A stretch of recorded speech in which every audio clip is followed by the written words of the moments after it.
are moments in life when you look back and feel that quiet weight, the weight of the dreams that once felt urgent, bright, capable of changing everything. Dreams you believed would define who you were meant to become. They were right. They're so alive, so present, so full of hope. And little by little, they were swallowed by routine, by responsibilities, by the bills, by the demands you couldn't ignore. Not because you didn't want them, but because living requires choices in. Many of them are not the ones the heart would choose first. And it hurts to admit that. It hurts to realize that certain things didn't happen. It hurts to imagine who you could have been. But this pain, it's also a sign of life, a sign that something inside you is still pulsing. I'm here to walk with you through these places you avoided for so long, with calmness, with gentle courage, with truth. This is another Headspace Talks.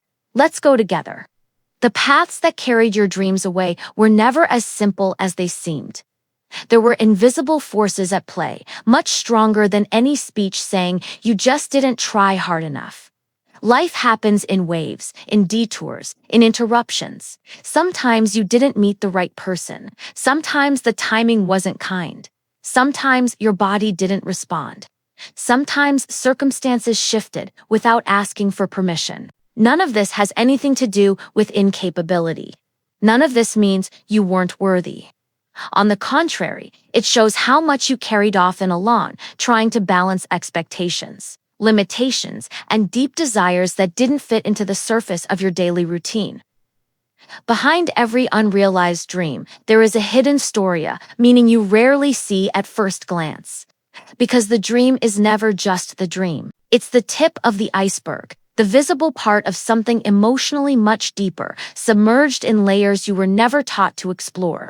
And when that dream slips away, a harsh voice is born inside you, a voice that says it was your fault, that you should have done more, that you didn't try hard enough.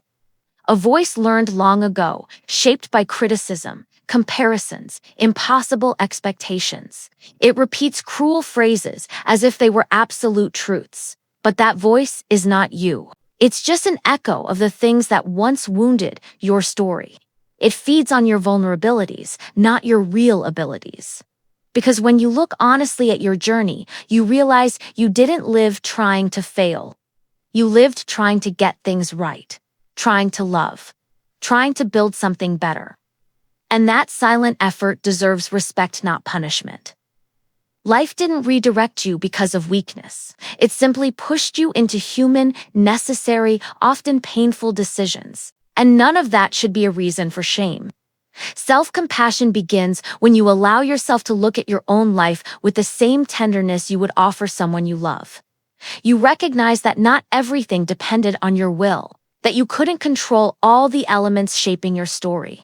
That, deep down, you did the best you could, even when the world felt too heavy to carry. And when you allow for that gentler gaze, something inside you softens, guilt loosens its hold, rigidity loses strength, and judgment slowly turns into understanding.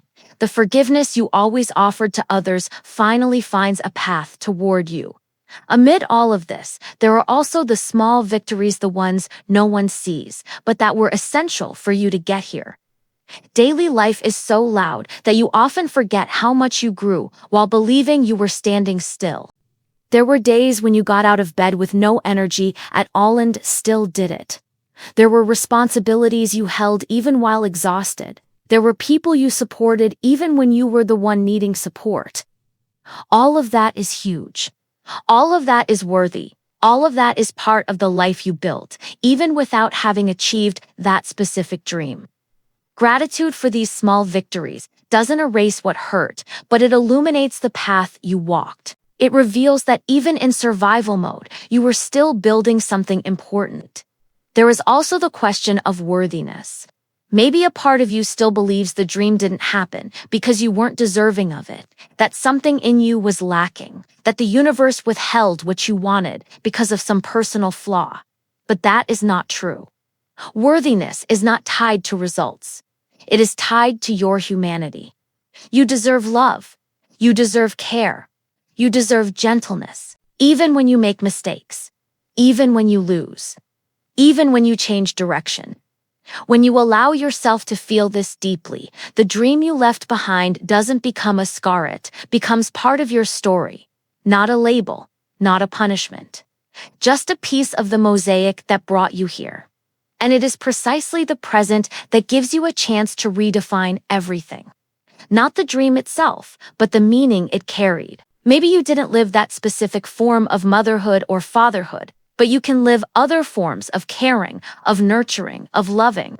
Maybe you weren't the actress, the musician, the public servant, the professional you once imagined, but you can live the essence of what you were seeking: recognition, stability, expression, belonging. The present is the soil where everything can be replanted, not identical, not as before, but still full of meaning, still full of possible paths. And when you reach this understanding, something soft happens inside you. You realize your dreams didn't die. They simply changed shape.